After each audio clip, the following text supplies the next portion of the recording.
Hi everyone, in this video I'll show you how to fix the tray on a LaserDisc player that refuses to eject or load properly using nothing more complex than a special rubber band.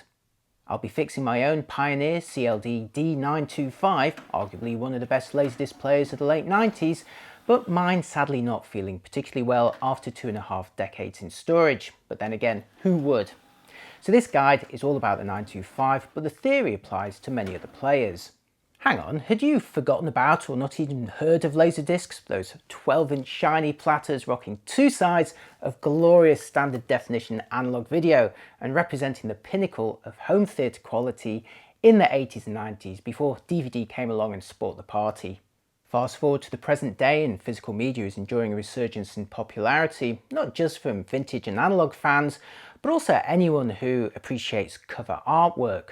In this respect, LaserDiscs were like vinyl LPs with large square covers, gatefolds, or even box sets like the pair behind me, but switching musical artists for movie posters. I've got high hopes for this new Star Wars film.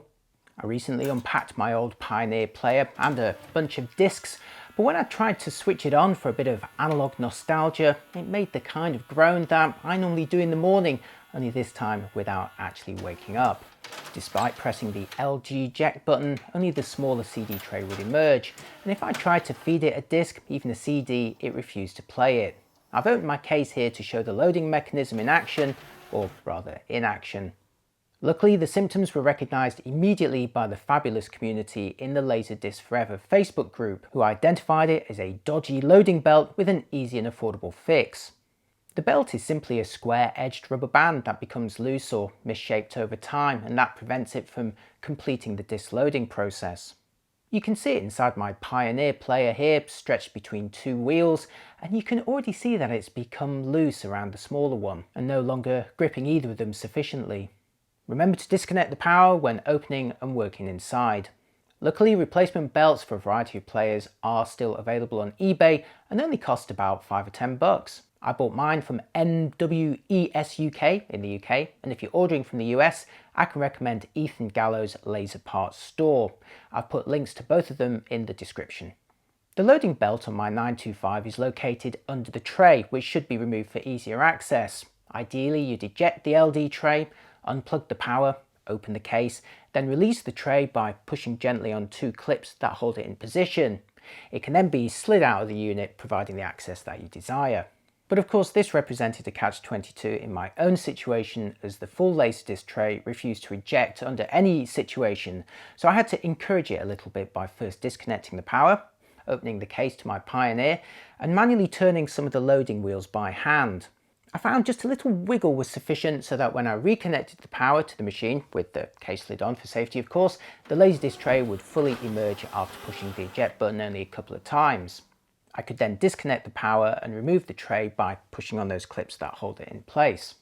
Next, simply prise the old loading belt from the wheels using something like a wooden skewer before fitting the new one, obviously taking care to ensure that it's not twisted or overly stretched during the process.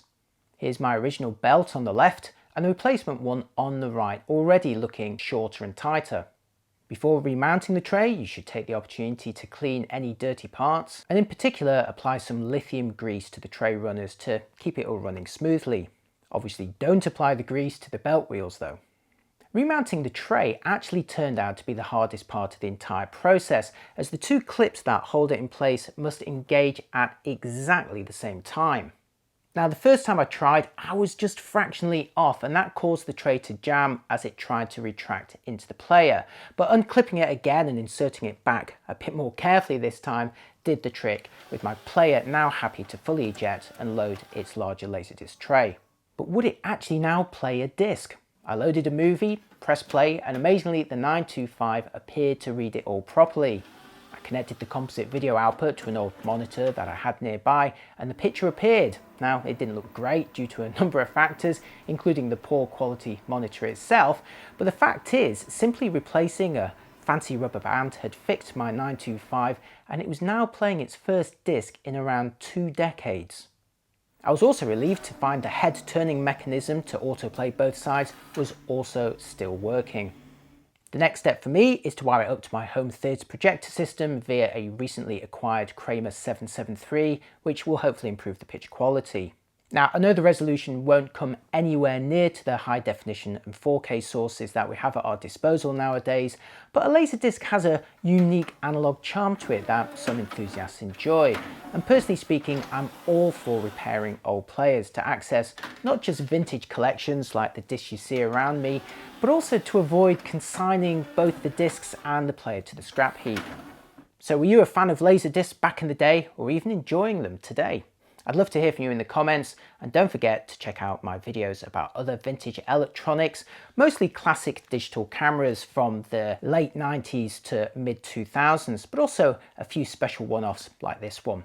Let me know if you'd like to see more of these. Thanks for watching, and I'll see you next time. Bye-bye. Right, I'm just off to watch this new Star Wars movie. I hear there's a really cool CGI character in it. Can't wait.